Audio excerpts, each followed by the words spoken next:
If somebody point a gun at your head and say, okay, I'm going to pull the trigger, close your eyes, tell me the film you want to make. That should be your first film. How do you know when a script is ready to go on sets? How do production design can help translate the emotion visually? How do you decide structure of the film? Sapta Sagaralu Dhaati. After watching that movie, what we all felt that aim tagrashindu ani. Water. I give it up alcohol next time.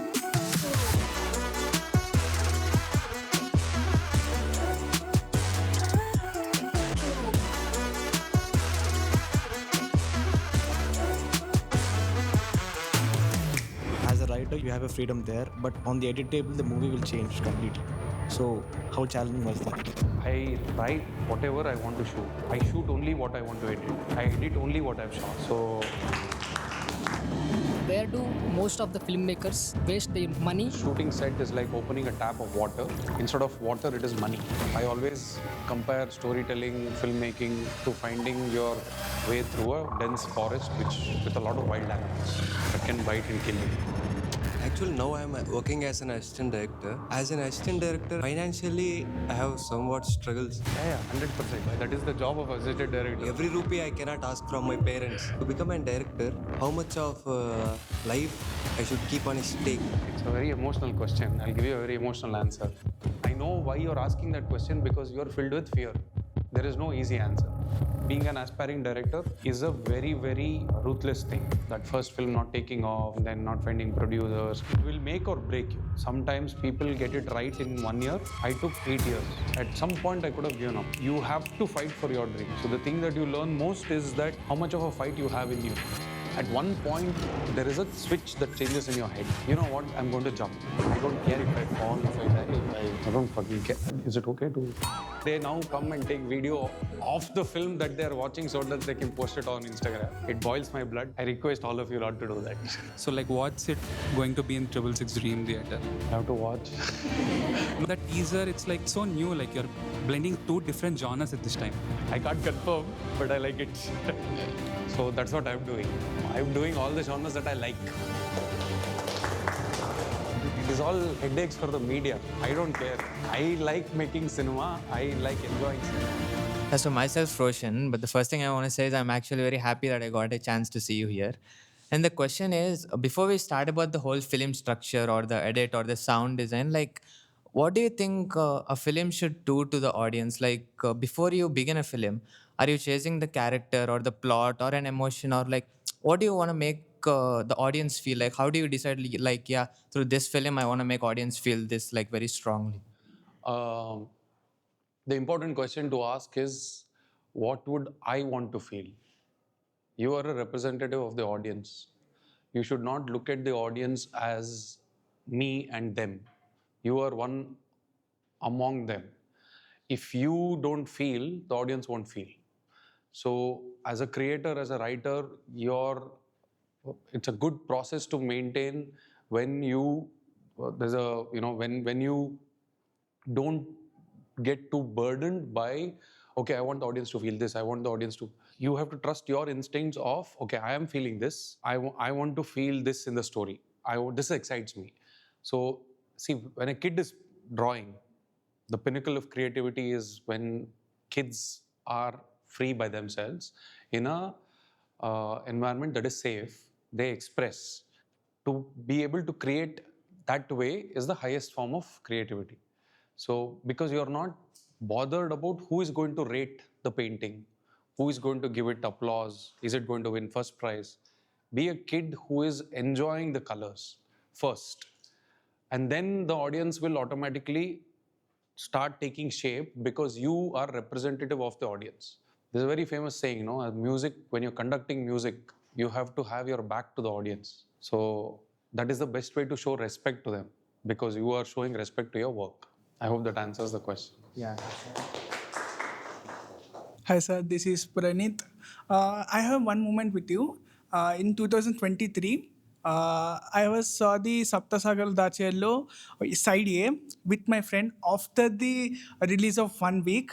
Today I've been meeting you. It's like something dream coming true. My goosebumps are coming. Literally, it's something.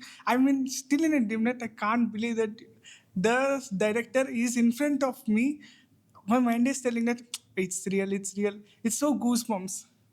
So it's like something, a moment which has been came through. And my question is, every director has his own style of storytelling. And how do you decide that the structure of the film, like 3 act structure, 4 act structure, 5 act structure? Do you think that the structure, these structures are very important to the film?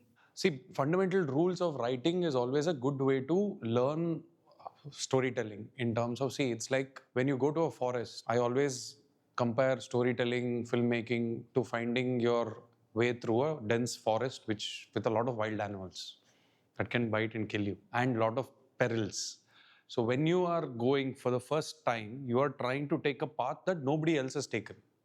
So it helps to then study that entire process, understand, why this film worked. Like if your film is a romantic film, it would help to watch a lot of films where the subject has been handled well. It has been, like, why is it that that film has got the emotion so correctly? So that's how you start analyzing, and then you develop develop a mind and aptitude for looking at structure. It's like if you're an architect, you will understand, okay, this is what makes the building more stable. So finding that is important. But once you learn that, what you shouldn't do is get too rigid. 3 act structure, this is where the hero should die. Once you become like that, then it is maths, it's not art. You have to learn maths enough for you to create the art. It's like not taking it too seriously, but at the same time learning it from a very foundational level. So it is helpful. And with each story is different. Sometimes a story which is a very simple story, if you take the film like say the Tamil film May Aragan, there is no structure. It is two people's emotions. So that film doesn't require structure. So some films don't demand structure, but it's still okay to make it. It's a medium of expression, no? So it is not bound by rules, but it's important to know the rules so that you can break them. Hi sir, this is Varun. Hi. My question is, lot of people confused with the character arc of the character journey or the character journey. How do you personally differ or the difference? I didn't understand. What is the confusion? Character arc with the character journey. Character arc is basically where a person starts and where a person lands. The journey is what happens in between those 2 points. For example, if you take a very popular film like Pushpa, character arc is he comes from a family where his father doesn't recognize him. He doesn't have a second name. He doesn't have identity. It is taken away from him. That is his core problem, correct? By the end of that film, there is reconciliation on that idea. That is, the entire film is the journey to get to that point. The arc is the 2 points between the two. I don't know if that answers your question, but yeah. There's not too much of a difference. It is the same thing, but I feel the arc is looked at it from a bigger, wider angle. Journey is that moment. But the thing is, see, ultimately it boils down to it's like one can't exist without the other. Character arc and character journey are essentially mutually, they're not mutually independent of each other. You need one for the other. So if you have one, the second one is automatically figured out. And to be very honest, you don't have to know what the difference between the two is. To write a good story, you don't need to know what is the difference between character arc and character journey. What you need to know is where my character is starting. What is his problem? How does he solve that problem, or how does he not solve the problem? What happens in that? It's like when your destination is to come to this place today. How you came here, you could have taken bus, you could have taken car, you could have walked. That is immaterial. But what you learned in that period is important, right? It made you feel a certain way. That is important. So it's just essentially that. Hi Sam, my name is Lalit. So my question for you today is, how do you know when a script is ready for go on sets? And is it when the emotion works out, or the plot works out, or when you get the feeling that I need to stop it? You want an honest answer? Yes, sir. You never know when a script is ready. I have made 4 films. I'm a student of cinema. I have studied a lot of films. I read a lot about cinema. All the greats that I have read, followed, uh, I don't think anybody knows when the script is ready, because you are even on the edit table, the script is changing. So at one point, there is a switch that changes in your head, which is, you know what, I'm going to jump. I'm going to take a leap. So I don't care if you know, uh, so you, that point is of point of no return, where you don't really care. You want to take the journey. You want to leap. That is when the script is ready. Only you will know that. Nobody else can tell you. No external, entity can force you. Ideally, you would want to be in control of that moment, because life does not allow you to be in control of such moments most of the times. The hero will be telling you, no, I will do some other film if you don't start. Or the producer will say, no money. If you don't start by now, it won't, or you are not ready. Somebody comes and says, okay, I will produce. But inside you're like, I'm not ready. Is it ready? Is it ready? But you'll have to take a jump. So ideal situation is where you are like, okay, I'm ready to jump. I don't care about consequence. Let me go make the film. Let me figure it out. That's when you have, sort of, but it helps to have multiple drafts so that you are most prepared on the film set. When you go, because a film set is a very unforgiving, ruthless place, and it's a very expensive business. So you can't afford, as a first time filmmaker, to make mistakes. Every mistake will be very costly. So it is most important that you're as prepared as possible, which means you have confidence from the script. That is where you get the most amount of confidence. So, yeah. Hi, sir. I'm Priya. My question is, many people think that a director's work starts on the set, but in real, it starts during the pre-production, like storyboarding, location scouting, rehearsals, and all. What do you think that young filmmakers overlook in this stage, and how do they plan it, and how much planning is so much planning? Uh, uh, there is nothing like so much planning. The more you plan, the better, because it just gives you more, clarity on the set. Being on a shooting set is like opening a tap of water. Instead of water, it is money. Every minute, money is being spent. Everybody gets paid by the minute, by the hour. So everybody has a shift. The light guy has a shift. The camera guy has a shift. Technicians have a shift. So they come in. If you don't finish within that, you will have to pay them extra. So more planning, the better. But you can also become very obsessive about it and just keep planning. It is not helpful to be in a procrastination loop where you're just planning, thinking, but not doing. So somewhere you have to draw that line and be like, okay, I'm prepared. I am confident.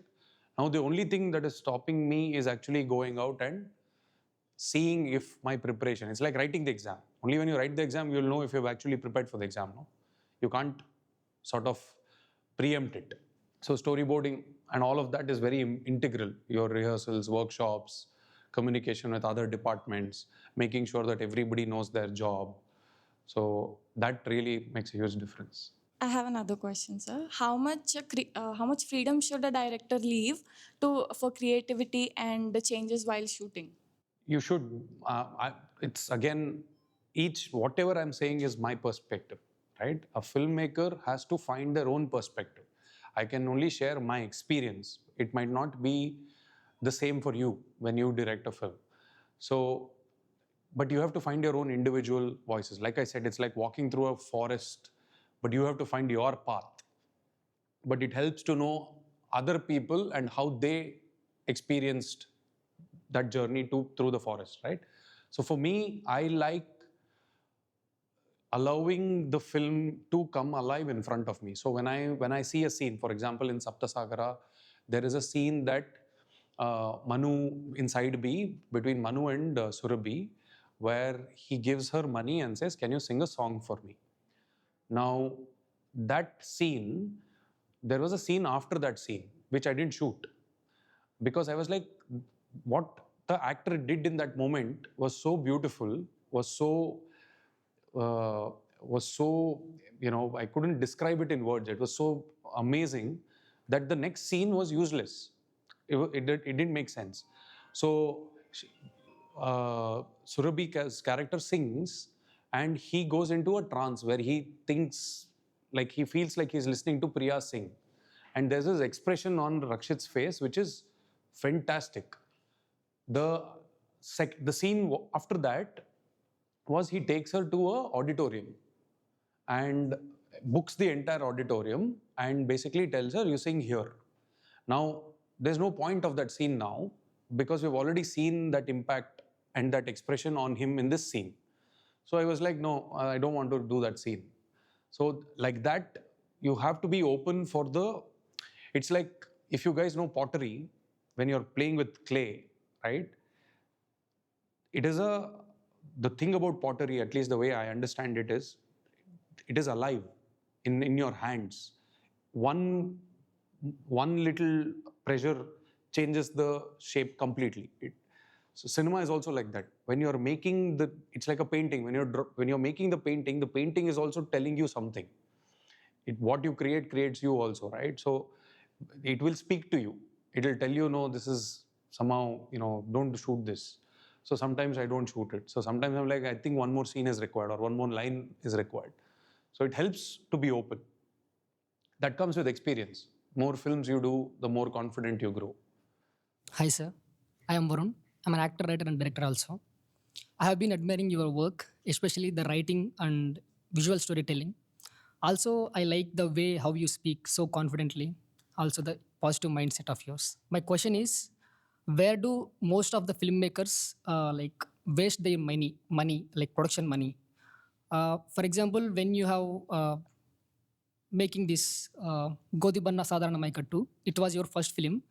How did you manage the money, like time, money, as well as the creative aspect you should hold on? How did you manage it? You control the time, you control the money. In cinema, like I told you, time is money. So if you're booking an actor of Anant Nag sir's caliber, he's an expensive actor for his range. If he's giving you one day, you have to make sure that you shoot as much as possible in one day. Correct? So if you use the time, the money will automatically take care of itself. So it's like this, if you're getting an equipment, just to give you an example, parallel, the camera is special, it's high speed, you have to shoot like really ultra slow motion. So you're getting a phantom camera. Phantom camera costs about 60,000 in today's market. Now, if you have a fight sequence and you have 10 high speed shots, correct? Will you shoot the high speed shots over 3 days or will you shoot all of them in one day? Correct, that's all. So you're managing time. The money will automatically take care of itself.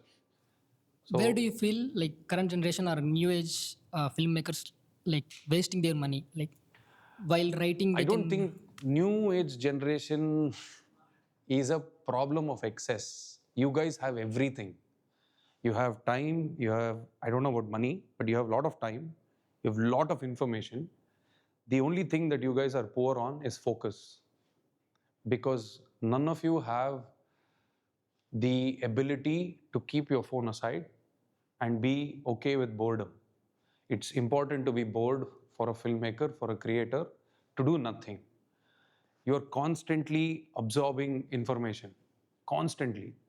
So there is no room for your brain to be quiet, for your brain to be like, okay, what is my thought actually? What is my thinking? Let me shape my personality from inside for a minute without, I'm very sure all of your screen times will be minimum 6 hours. Minimum, correct?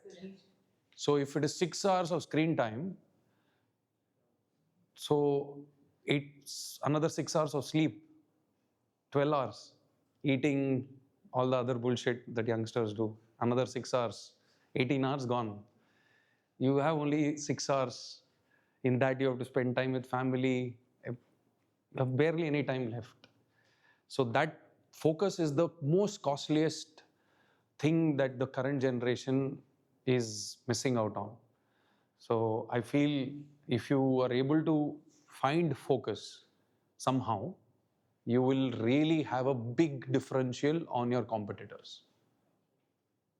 Because that is something that is very, very, very precious in today's world. Even you have mentioned in that one TEDx talks also, that time we don't have this cameras, phones, and all. We have negatives. Yeah. Like for 4 minutes, we need to use. Yeah. So can I ask one more question? There is art film, there is commercial film. Art film is nothing but just we see, we feel, we enjoy, we'll go. Commercial film is like somewhere we can clap or we can whistle. But particularly in your films, even it's an art film, with the story, an audience can clap or whistle. How did you blended those two? Because I don't have the pressure of art, commercial. I don't give that name, no. Media gives the name. The media is, it is all headaches for the media. I don't care. I like making cinema. I like enjoying cinema. People also are like that. If you give them something to laugh, they will laugh. If 100 people laugh, it is commercial. Correct? If one person laughs, it is art. So you shouldn't get too bothered. It's all words that media gives. They call me class director. I don't care. Hi, sir. This is Prashant. My question is, many of the first-time directors, while before arriving the set, they don't have that imagination how to stage the scene properly. So, from your experience, what are the problems that created during production? There are lots of problems. See, filmmaking is all problem solving. Every day there is somebody is not come, somebody is half an hour late, somebody's auntie is not feeling well. Every day there is one problem you have to solve. So whole set would have been prepared to take one shot. Okay? That actor will come late. Now 7 o'clock is the first shot. The actor is coming at 10 o'clock. Now for 3 hours I have to plan something else. Correct? So you have to then think on your feet. So it is like constant firefighting. It is very anxiety inducing, which is why it helps to do a lot of short films. For especially today's filmmakers, you have a camera. You have a very good camera on most phones. There's a very famous saying from one of my favorite directors called Jean-Luc Godard, who's a French filmmaker. He said, all you need to make a film is a gun and a girl. Okay? So you don't have to have a gun and a girl. You can use anybody, any object and make a film. But just doing enough films, you will realize that, okay, last time the battery ran out. I have to keep all the batteries charged. You have to have backup. Okay, that actor is coming late for the meeting. Pakka for shooting, he'll come late. Right? So it will teach you. You will start, so by doing more short films, it doesn't have to be films only, it can be reels also. The more you do, the more you will get better at it. Just that. Hi, sir. I'm Lasya. My question is, once emotion is clear, how do cinematography and production design can help translate the emotion visually? See, emotion being clear is, for example, Priya in Sapta Sagara. I'm going to give example of Sapta Sagara because it is my last film. If I had come after Operation Dream Theatre, I would have given Operation Dream Theatre example. Priya is standing in front of the sea, okay, and she's crying. Where visual grammar and cinematography matters is, if the shot is here, you can see the tears, correct? If it's a wide shot, I can't see her cry. So I can't feel the emotion, right? So it's about knowing, if you want to see something, you want the audience to feel something, you have to direct them to that particular emotion. Direction is not, it is nothing but directing the audience's attention span. You are telling the audience, this is what I want you to feel, this is what I want you to, you are basically manipulating them in a very clever way without making it obvious. There are some films that do it in a very obvious way, but you don't feel it because they are saying, feel bad, feel bad, feel bad. You can't feel bad just because somebody is saying it. They have to make you feel it. So that is where production design matters. If Priya is now standing on top of a building and crying, and there is no sea, there is no reason. There's no reason for that tears. Why is she crying? Why is she crying on top of a building?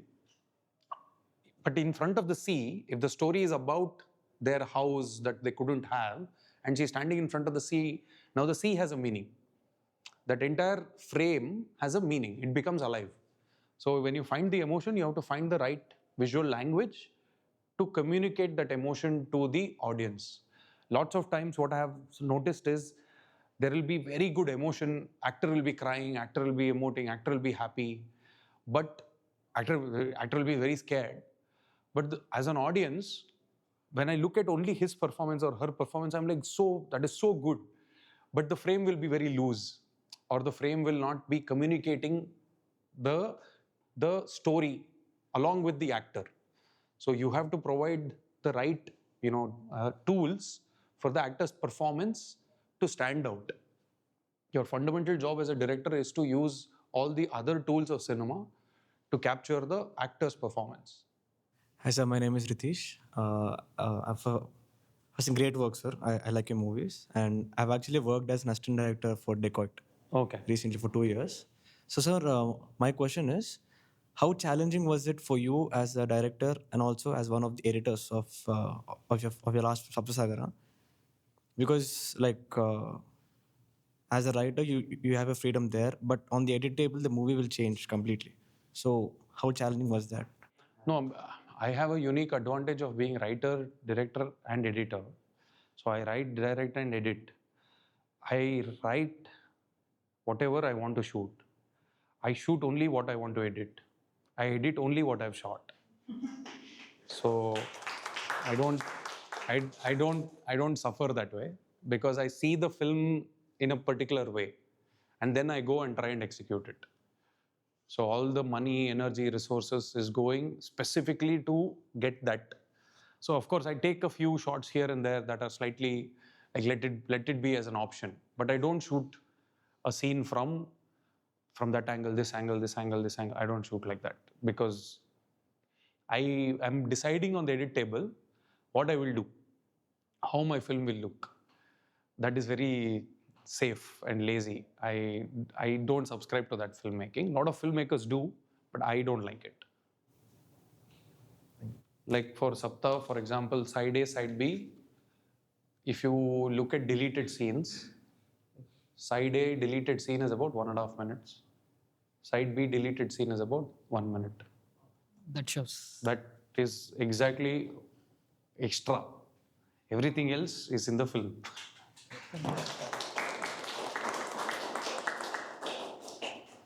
If you have money and infinite resources, shoot however you want. Nobody cares. But for like Sapta Sagaralu Dhaati, is it 5-act structure, sir? Is it? 5-act structure. And there are two parts, like you are having two intervals. You are having two intervals basically. So is it like 5-act structure that you used? I didn't think about it once. I didn't think what structure it is when I was writing it. Like I said, while I started learning cinema and screenplay writing, I spent a lot of time on structure.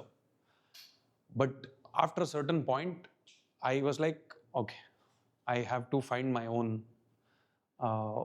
It's like, I know there are certain things I cannot do, like building's integrity. I know if I put 4 walls and if I put a roof on top, it shouldn't collapse.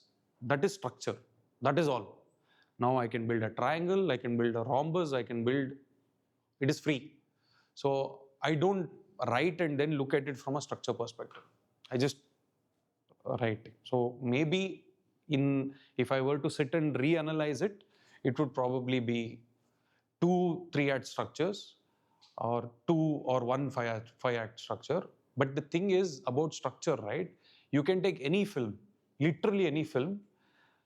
Me going downstairs, buying a packet of gum, chewing gum, and coming back can be 5-act structure.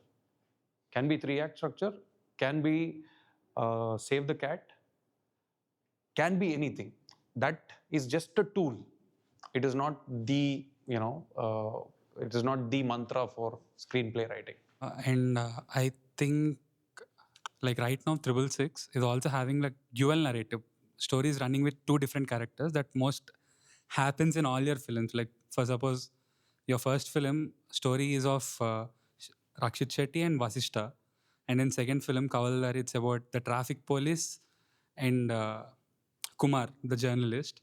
And for this Sapta Sagaralu, it's about Manu and Priya. Like story often runs in parallel of two narratives. So like what's it going to be in 666 Dream Theater? You'll have to watch.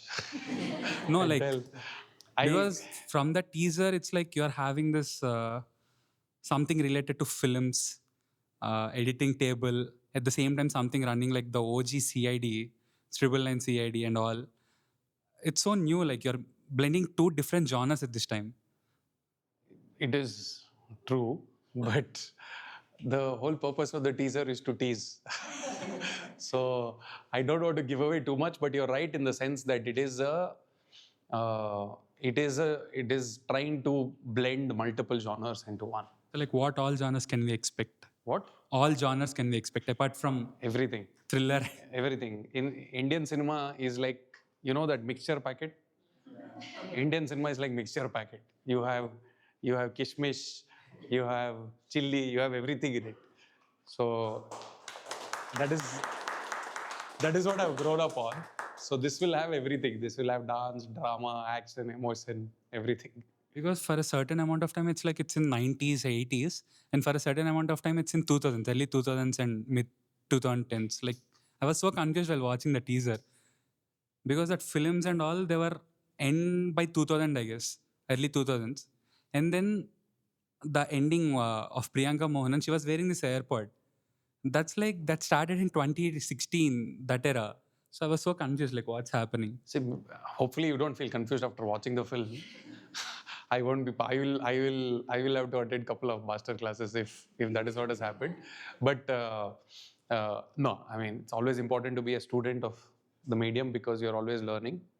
When you are making a film, every communication that you have with the audience is an opportunity to communicate something about the story, is to win their heart and capture their imagination. Everybody is on their phones. It's an attention deficit economy, right? So to grab attention, you have to do something either very shocking, very controversial, you have to provoke it, or you have to make them think or make them feel. There are only so many ways. So, and each story will give you the tools. Sometimes you need to be very provocative. Sometimes because the story demands it. This story demands me to tease the audience, make them think, and make them feel as a tool to capture their imagination. Next subject, I might be more controversial. It is strictly dependent on the subject. There's no one right way, but I'm happy that people are discussing, they're thinking. I'm very blown away that you picked up on the earphones of Priyanka Mohan from the poster. But all of that is done intentionally to create what you are feeling. Even Shivraj Kumar sir will say Agent 999. But if you reverse it, it will be 666. The title is 666 Operation Dream. In Dream also, E and R will be in reverse. Something is there. Nice. I like it. I can't confirm, but I like it. One more thing is, while writing any emotional scene, the easiest way is like using something like most of the commercial films or most of the stories, like big hero films and all, to elevate hero or to elevate a scene, like harass a woman or child or do something, and suddenly hero will come. Or at that situation, at that point where that person dies, like till now I'm showing he's very happy, jovial person. Suddenly he dies, audience will feel like emotional. But when we come to your films, like not only yours, like honest films, along with the journey, they will make audience feel emotional. This is completely you will agree, right? These are two different types. What is honest film? What is dishonest film? And that's what. It's very easy. If I write one simple scene, one lady is sitting there, five villains will come. they're teasing, suddenly hero will come, or they did something to her. We should feel, oh my god, very sad. It's very easy, but few films, like in your things mostly, like it will get emotional through the journey. No, see, it's like this. There is nothing dishonest about that. It is not dishonest. It is unimaginative. Because it is done so many times, your imagination is not responding to it. It's like how in today's mind, when you read the newspaper, you see violence against women. It is so common, right? That when you read, okay, next news, that means you're desensitized to that information, correct? When as a storyteller, you're doing the same thing, you are basically not putting in, it is unimaginative. Either you have to make me feel like that abuse what happened, I have to feel uncomfortable. The moment you do that, the film will work, the scene will work. But just to do that, to create an emotion, is lazy. It's not dishonest. You can be, see, most filmmakers, they put in their best. It might not be good enough for you as an audience. You might be like, no, this is, but when you look at it from that perspective, the person has how much education, how much privilege, how much he studied, how much he or she has studied. That is the best version that he's possibly doing.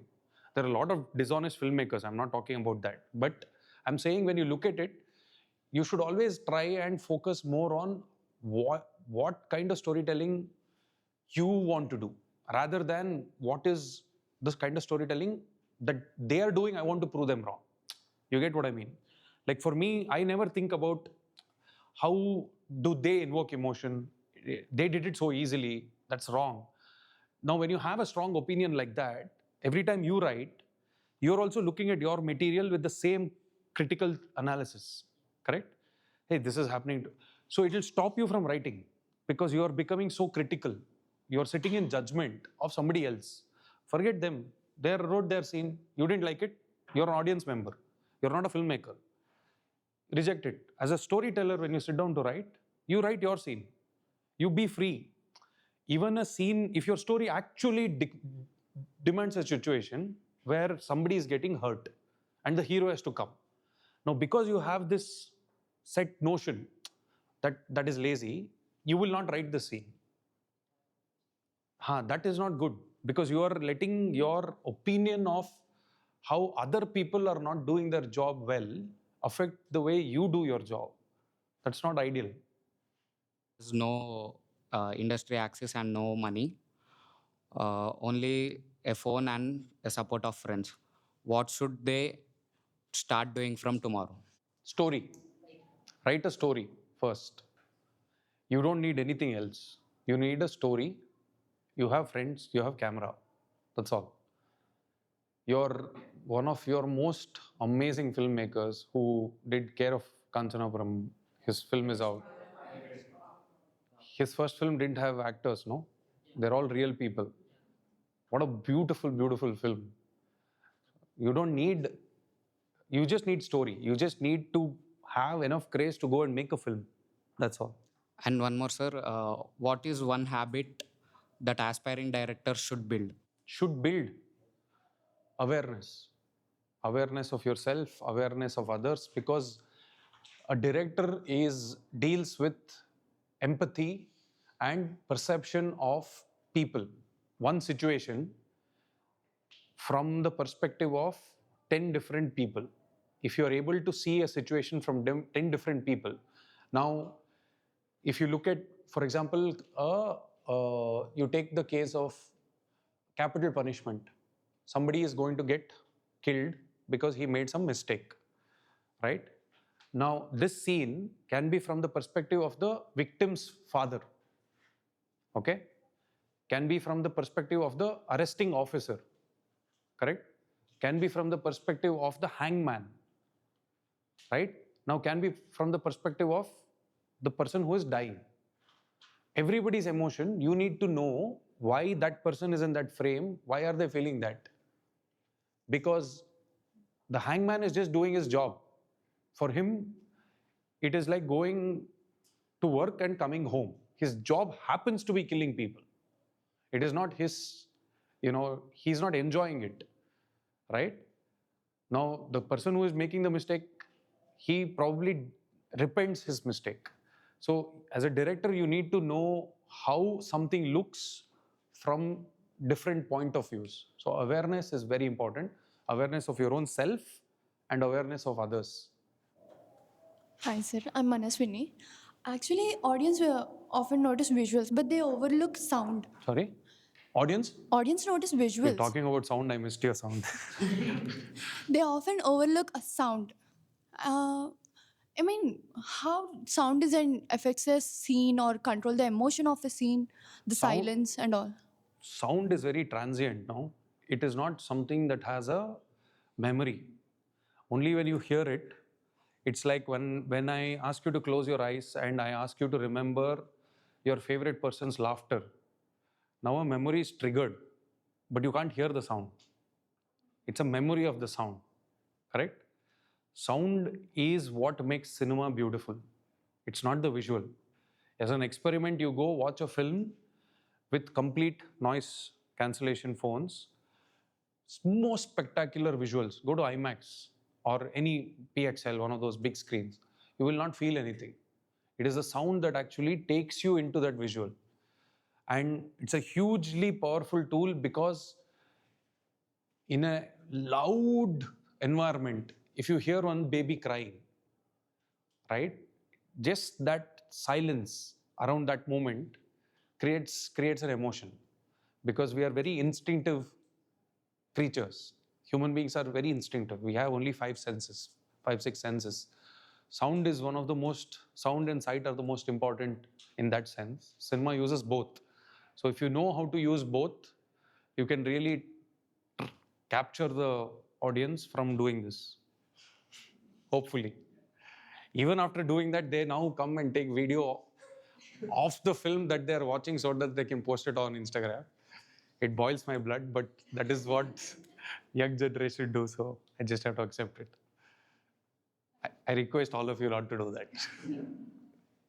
Hello, sir. Hope you're doing good. Super. Yesterday watched your teaser. It was so good, so engaging. And my question is, I have followed your work. You have different genres. You're trying different genres. So, what do you learn from the genre you have done? And as a young director, how I can shift genres and get out of my comfort zone while making a genre movie. That happens with time, no? As in, you cannot attempt 10 genres at a time. You can only attempt one genre at a time. So you make the film that you want to make most. If somebody point a gun at your head and say, okay, I'm going to pull the trigger, close your eyes, tell me the film you want to make. That should be your first film. Simple, correct? After you make that film, imagine somebody points a gun at you, asks you, this is the last film you will make. What genre do you want to make? That is the genre you make. So that's what I'm doing. I'm doing all the genres that I like. Super, thank you.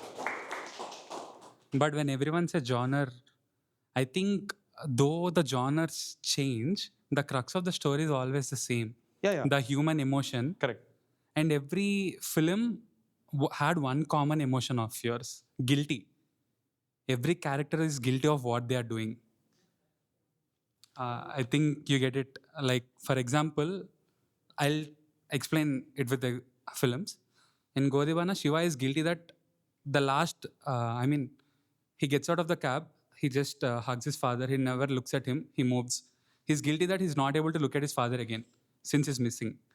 In Kavallari, Kumar is guilty for the decision he took 30 years or 40 years back. In Sapta Sagara, Manu is guilty for the decision he took, even when Priya warned him. So, like, the crux, you always try to maintain that human emotion. So, how is it possible, even when genres are changing, that guilty point or the core emotion is always the same? No, So, whenever we look at your film, we can find that we ourselves connect to those characters. You make that do, like, how is it possible in writing? Because I steal from real life. I steal from people around me. I experience emotions. there are only so many emotions, no? Happiness, sadness, guilt, regret, what else? Anger, some 5, 6 emotions we have. So every film will have this basic emotions. For me, I don't take myself seriously enough where I look at my own films and see it like how you are seeing it. Like that this is the common theme. Until you said it, I didn't even realize. For me, if you ask me what is the central theme of all my films, I would say love. Because all the characters are driven by love in one way or the other. There is the biggest motivation for all of them is lack of love or too much of love. It's always oscillates between those two. All emotions come out of those things. That particular central entity. You feel guilty because you are not able to show love. You feel guilty because you know you show too much love. It can, right? It is all stems from a sense of love towards interpersonal relationships. So for me, it's not a very like it's not. I don't know. Maybe 10 films down, I will feel okay. It's all of this is similar. But right now, I look at it from the perspective of, uh, is this feeling real? Is this like for me the characters when I speak about Manu and Priya, I feel like they're real people I know because I know so much about their life. I know the backstory. I know how they met. I know it was the first time they kissed. None of it is in the film, but I know it. I write like that. I write a lot of backstory. It's like almost like writing a novel, and then I make a film out of it. So I guess it is just research, character study, and research. I like doing that. So I suppose that is what will be common in all my films. Most probably, I should appreciate for the beginning 10 minutes of Sapta Sagara side A, the conversation they are having in the car, that actually sums up that whole film. The opening scene. Yeah, the opening 10 minutes of that film. So thank you for that. My question is about Sapta Sagaralu Dhaati, sir. After watching that movie, what I guess we all felt that Aim Tagrashindu Inani. If I translate that for you, what No, you tell me in Telugu so that I can learn a little bit. Aim Tagrashindu? Aim Tagira? Oh, what did he drink? Yeah, well, right. Oh, okay. To Like, take the decision? To write the movie, to Oh, direct the movie. Oh, to write the film. Okay. Understood. Okay. What made you write that Water. movie? I'd given up alcohol, that's why. How did you make that heart-wrenching movie, heartbreaking movie? I told you, no, I steal from real life. So I witnessed a hit and run accident in front of my eyes. I was the primary witness where a police constable was run over by a car. I was going back home from a movie. My friend was, we were dropping his girlfriend home. So I was company. I was giving him company like an idiot. So in MG Road, there was a cop who was checking for drunk driving. There was a car that stopped. This fellow went to check. The car just sped away. The car didn't touch him. He didn't hit the car. But the police inspector lost balance and he fell. When he fell, his head hit the pavement. We stopped and we picked him up, put him in the auto. He died in front of me. Like his head, I started blood coming out of his ears. So we went to the police station and all of that. I had no idea that I want to make a film at that point of time. I was chuma writing and all that. So few days later, I found out that the guy who was driving the car was not the one who admitted to it, somebody else. So he went to jail also. That just kept me, it kept making me think, what about that person's life? What if he had a girlfriend? What if they had dreams? And that's how the film started. This was 10 years before Godivanna. Before Sapta. So I started writing a script basis that, and over the years, it changed. New characters started coming out and all of that. So yeah, that's how. So you steal from real life. There'll be things that are extremely interesting in your life that is unique to you. It could be an auntie who behaves a certain way, who's like very annoying. That's a character, right? So when you write a character and you want them to be annoying, you take something from that and you give this character. You don't have to tell anybody. It is for you. It's a personal way of building and making it real. So if you have been in love, you know what all happens to your mind, body when you're in love. You don't have to have uh, killed somebody or died like Romeo and Juliet to know that it's a very intoxicating feeling, right? So that's how you sort of be curious about other people. So this is my question from Kavaldari, and I have another question. So before I go into that, sir, really in the climax of Kavaldari, you have been revealed that Shyam father was saved by the Gurudas Naidu. Why have been chosen to reveal that twist at the end of the film only? You can reveal at the interval point or in the middle of the first half where he was knowing to that he was been saved some person. He doesn't know that is his father only. Why have been chosen to reveal that particular twist at only the climax of the film? I've been really curious after watching the film. No, it's just a choice. I mean, when you have the pen, you can put it as opening scene also. I put it there because to be a good person, you don't. The whole idea of doing the just thing, doing the right thing, is reward driven, but there is actually no reward. You can survive. There are lots of politicians, lots of lots of dishonest people who are living properly. They are cheating, they're hurting other people, but they are not suffering somehow. The idea of showing a good person doing his job honestly as a sense of karma is a nice story to believe. Is a nice story to leave the audience that your good deeds will always come back to you. So that was the intention. It is Shyam's. If Gurudas Naidu had not saved Shyam's father, Shyam, that action of kindness helped give a identity and justice to Gurudas Naidu. So it took him 40 years, no, for that action to come. So I felt it should be an afterthought. That there's a line in I think Mahabharata. I don't want to screw it up. I'll get trolled. Uh, Seek pleasure in the work that you do. Don't work for the rewards, basically. I have another question. That is from Sapta Sagaralu Dhaati from side B. In Rukmini Vasantan and Rakshi Seti, they've been discussing in the cafe or something. Suddenly, the cafe opens into the beach. And I was shocked how director has been shot that shot. He's really brilliant as the work.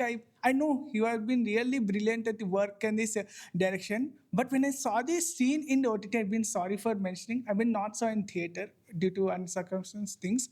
When I saw it in theater, I was shocked.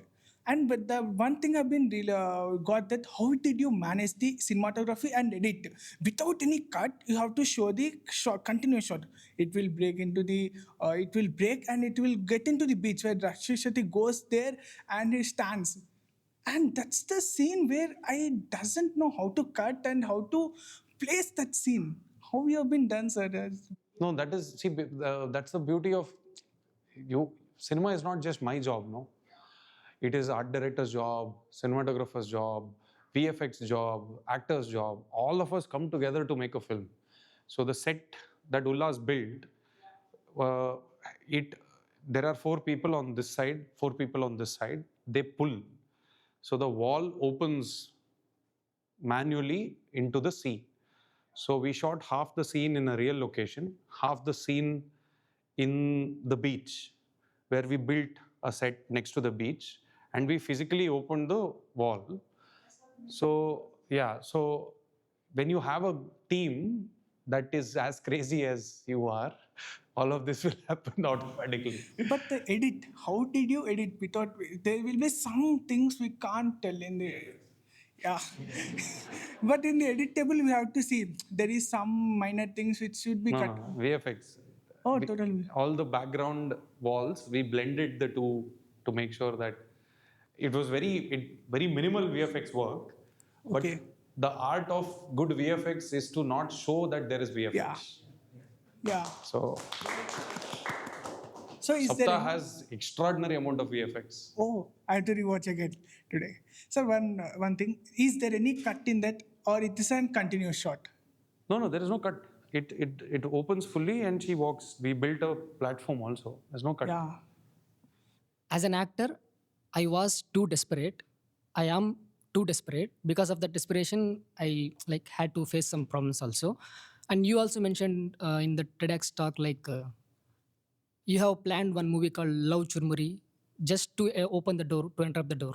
Can you suggest me something? Can I be too desperate, this much desperate, or should I not be? Or how? See, desperation at the cost of self-respect is never a good thing. You should always be desperate, should always be hungry, but never at the cost of your self-respect and dignity. Don't ever put yourself in a position which will make you regret and make you respect yourself less. That is not good. Beyond that, desperation is good. It's okay. Lot of big actors started out very desperately. It's good to have desperation, but should have ethics. You should have character. You should have strong principles. One more thing. It might be silly, but most of the people will say, mostly to the people who enter into the films as an actor or a filmmaker, along with your talent, skill, hard work, there will be at least 1% of luck. I personally don't believe, even that 1%, I personally don't believe. Even in the film school, the teacher said, yes, you should have 1% of luck. I was shocked when he's teaching that. What do you believe? Do you believe that? Luck is important, no? It's very important. When you're walking outside, some bus can come and hit you. Correct.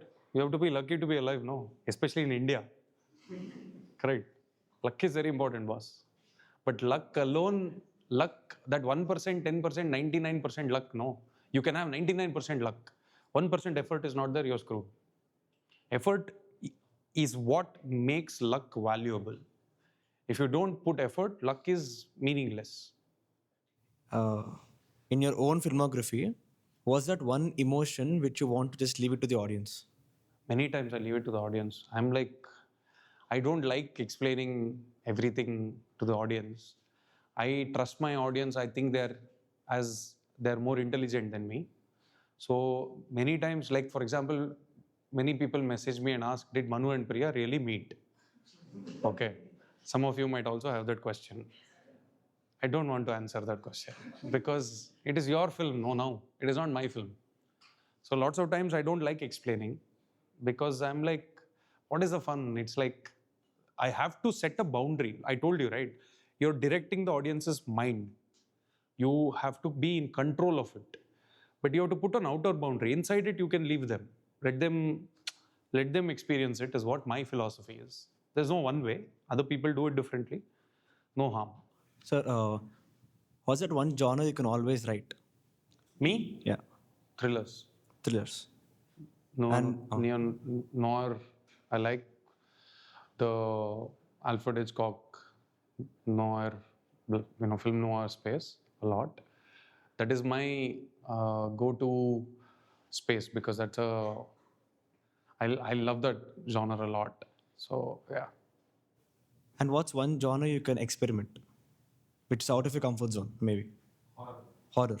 Horror is it's the most fascinating genre because you really need to know craft to make people get scared. You need to know the least amount of craft to do comedy, because comedy is, you also need comedy for you also need craft for comedy, because where to cut, how to time, especially if it is very visual comedy, like somebody's walking, suddenly they fall, and then you need craft. But horror is, you cannot survive making a film if you don't know craft. I mean, you cannot survive making a horror film if you don't know craft. Hello, sir. You have said for some characters writing, you will steal from people you know. Did you give any quality from your life to Manu character? All of my characters have me. See, I am there in Priya, Surabhi, Manu, Soma, in Sham, in Bablu. All the characters have a little bit of me because I'm the one who's writing it. So yeah, I have negative thoughts. Everybody has negative thoughts, but I don't act on it. So, but that idea, mischievous idea, is always there. So, little bit I steal from my life also. Uh, for your upcoming movie, in which camp that the movie was shot and We primarily shot in Alexa, but we used a lot of old lenses from 80s, 90s films, and we did a lot of lens tests to get a very specific type of image quality. The glares, lens flare, because that era films, they didn't, today everything is picture perfect. So I wanted to create that retro look. So me and my cinematographer, we spent a lot of time shooting, looking for good lenses. We did a lot of lens testing, and we used low monomorphic lenses. And right now we're shooting with Tribe 7 lenses. and how do you choose the film ratio? Like if you Aspect if you ratio. see, aspect ratio in yesterday's trailer teaser, I saw that the ratio is to change in the middle. Do you want to really your main aim is to tease, or you want to convey something by changing the aspect ratios? No. Main aim is to tease, but aspect ratio is a very important aspect of the film. There is definitely a conscious choice to have two different aspect ratios in the film. So with Sapta Sagara, I shot anamorphic. That was the first time I shot anamorphic. I've always liked anamorphic because it's so cinematic, it's so beautiful. But I couldn't afford it in Kavaludari. I couldn't afford it in Godivanna. Godivanna, I barely could afford camera. So in Sapta, when I shot, we shot anamorphic because I wanted side A. Anamorphic is a very wide lens, right? When I compose two actors next to each other, I will always get them in the frame. Now, when one person is not there, there's an emptiness. So I wanted the emptiness also to become a character. So side A, you actually see Manu and Priya together in many shots. In two shots, in wide shots, they're all together. In side B, you have individual shots where you see loneliness. So there's a lot of negative composition in side B, where there's empty space. Intentionally, we have kept that negative space to create a feeling of loneliness. Thank you. Thank you. Sir, I'm a budding filmmaker. I've been starting my short film. As a budding filmmaker, if I become a future filmmaker, what are the ethical boundaries should I maintain? I'm a psychology student. We have some ethical boundaries we have to maintain like this. In the film direction, what are the some boundaries as a director we have to set for ourselves? Just be a good person. I mean, don't be an asshole. As much as possible. The thing is, when you're sorry, pardon my language. when you are a filmmaker, you have to be little sometimes demanding. Like with my team, with my assistants, I sometimes yell at them, I scream, I get angry. But I also show them a lot of love and respect. I think respect for sure. Love, I don't know if they will say, but yeah, there's no ethical boundary as such. As long as scene requires somebody to get killed, you don't actually kill them. There is no ethical boundary as such. Just try and be. See, you have to. It is a team sport, right? So the best version of a team sport is when everybody goes home happy, saying, "Oh, I had amazing fun today." Yeah. When you want that, no, automatically everybody will end up having fun. Yeah.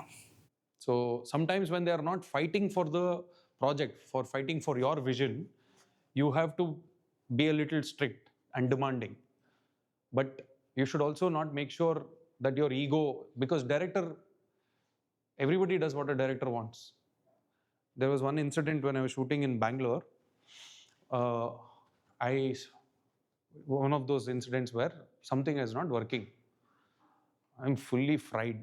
I'm like, oh, what to do, what to do. I'm thinking and I'm like, okay, I'll go for a walk. I turn behind, light, entire team is coming. My DOP is coming.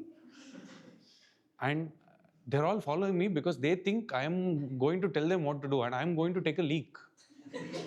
I had to turn and say, 1 second, I'll just go to the restroom and come. So on a film set, if you say, no, all of us shift here, every single guy will shift.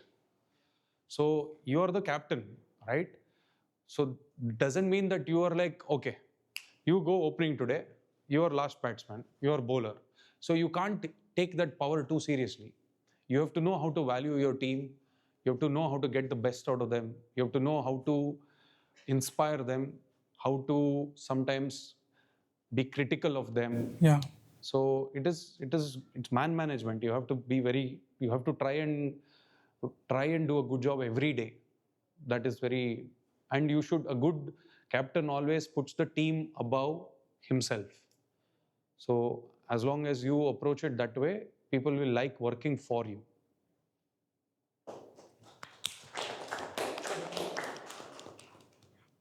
I think you produced Godibana yourself, no, sir? Yeah. Because there was no producer at that point. I had to produce it myself. And I think there was this 10 years of state where your film stopped and then you came up with Godibana. And in those 10 years, you are doing everything to make it work in films. So like us young aspirants, so that we don't mess things up, what precautionary things we should be doing so that we don't try to, I mean, it's also very hard to trust yourself again, keep everything you have, all the money. So like, how was that state of mind during that film? No, it was very bad because it was a very rough phase. It was the lowest point of my life. But something that I'm very thankful for because it has shaped me who I am. Only in great moments of failure do you get to learn the most about yourself. So it is a very important aspect of my life, that film, not that first film not taking off, getting cancelled, and then not finding producers and all of that. So it will make or break you. It is a ruthless filmmaking. Being an aspiring director is a very, very ruthless thing. Sometimes people get it right in 1 year. I took 10 years to make my first film. 8 years. For 8 years, I had to hold on to the dream that I will make a film. Now, in that 8 years, I have done all kinds of jobs, all kinds, just to survive. Okay? Now, I could have given up. At some point, I could have given up. The only reason that kept me going is no, at least one film I want to do, and then, okay, if it doesn't work out, okay. So you have to fight for your dream. Nobody else will fight for it. You have to fight for it. So the thing that you learn most is that how much of a fight you have in you. Because film men, when they show, no, hero will come, he will do this. In one montage, they will show that he was very weak. One song cut to full strong he became.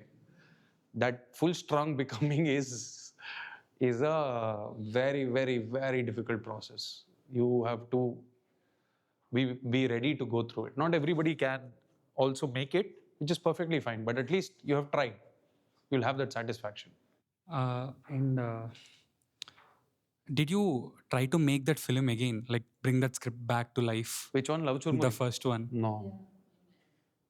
No. I want to produce that. Oh, so you want a director? I want to direct. I want a director who will produce that.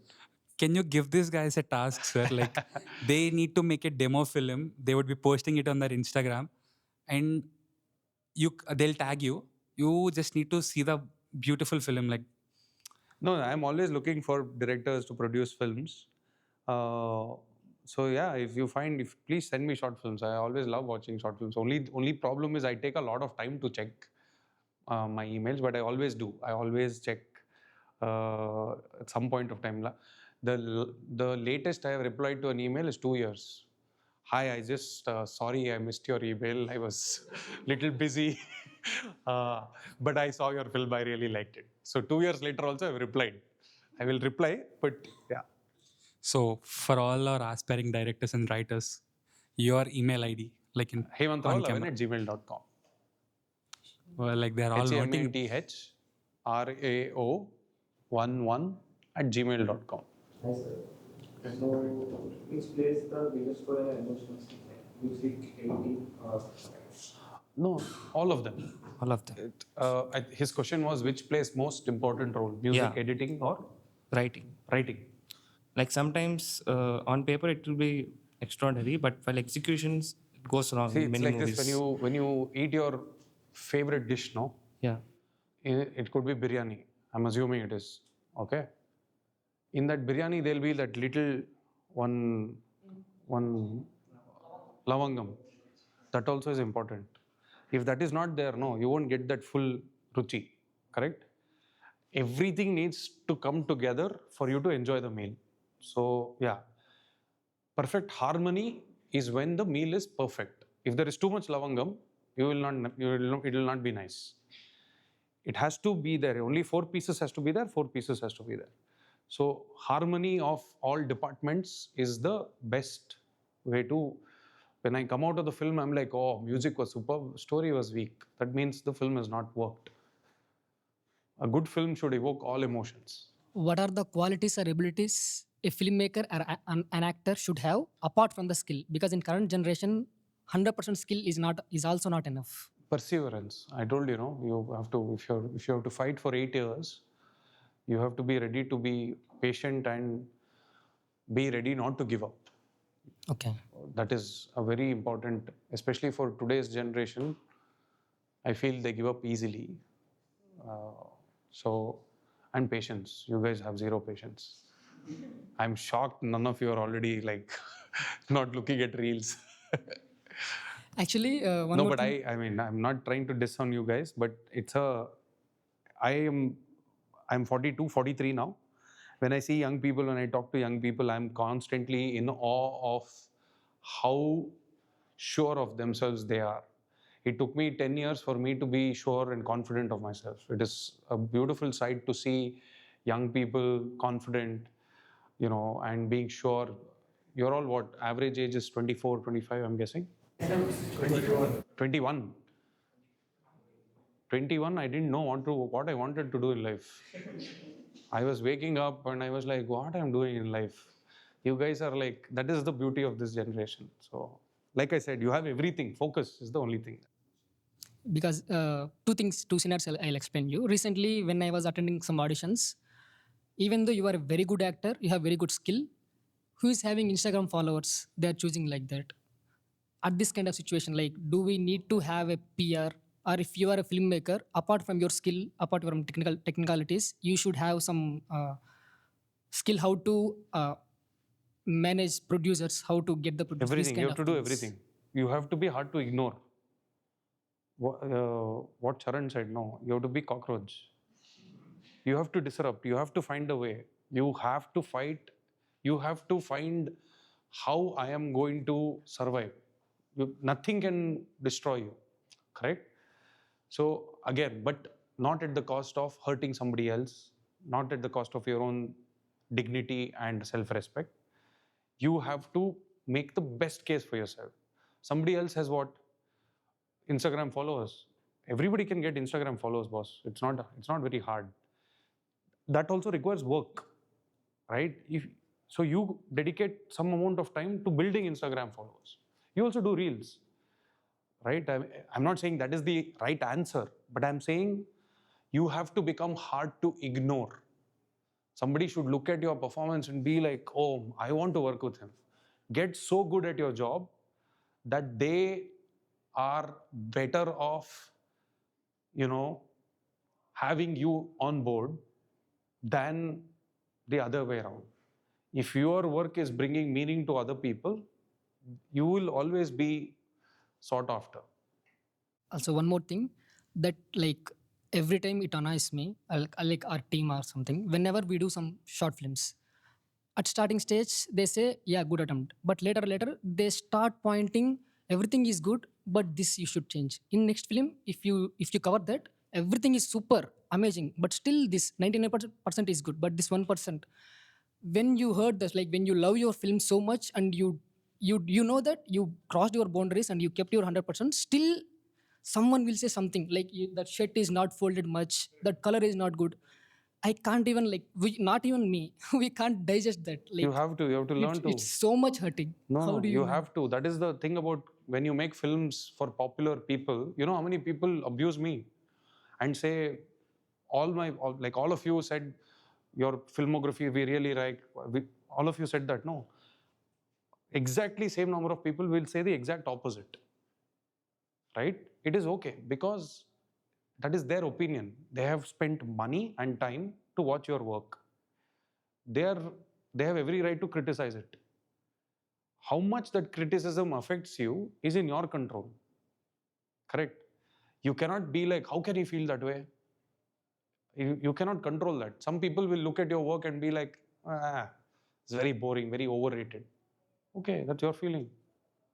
I am not going to take it seriously. You paid money, you watched it, you thought it was overrated. Okay, boss, I'm sorry. I will try and do better next time. That's all I can say. No, I can't go home and be like, oh, who is at loss now? I am at loss. I want to sleep peacefully. I have given my best. I worked really hard. I was sincere. But still, somebody didn't like it. Okay, I have done what I can do to impress you. It was not enough. Next time, I will try again. Accept. Despite it, there will be somebody who will be like, I don't like you. So I also don't like you. Sir, so what are the skills and I should get to work under you after getting out of this room?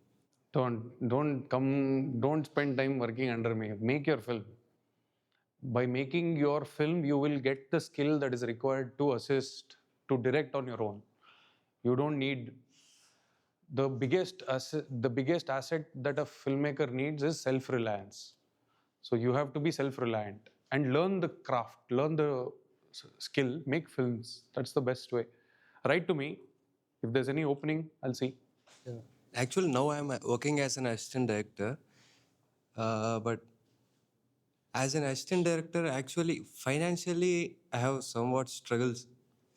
As financially, Yeah, but 100%. That is the job of every assistant rupee I director. cannot ask from my parents. Yeah. So, how much of risk I should keep on a stake to become an director? Like now, I'm working as an assistant, but to become a director, how much of life I should keep on a stake?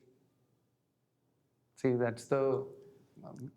it's a very emotional question. I'll give you a very emotional answer.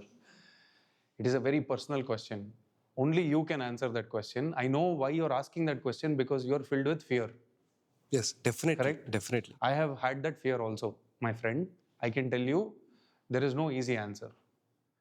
You have to struggle. This pain that you're feeling, this fear that you're feeling, you have to walk through that. And eventually, I think you will find your answer. Nobody will be able to give you answer on this.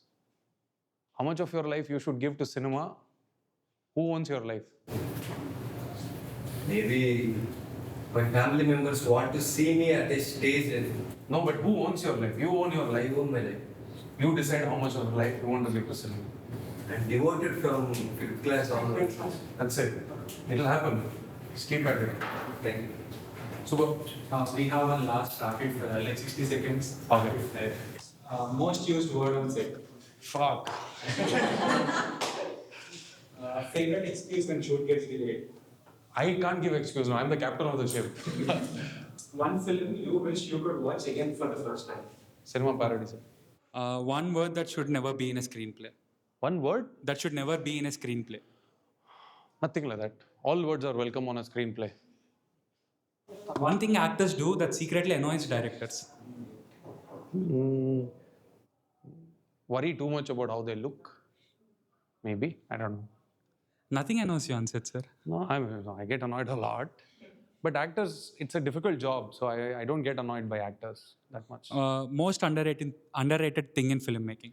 Most underrated character. Biggest strength as a director. Biggest? Strength as a director. Patience. One filmmaking rule you always follow. Do your best on set as much as possible. Most stressful day.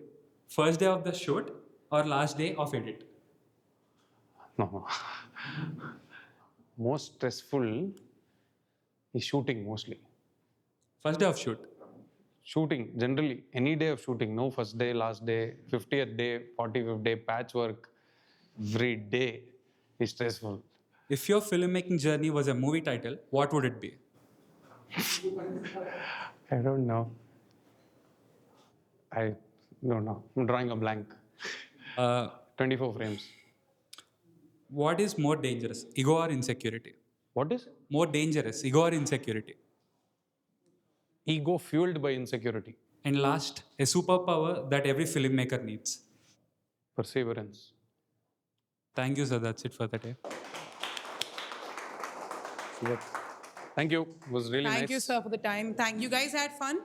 Yes.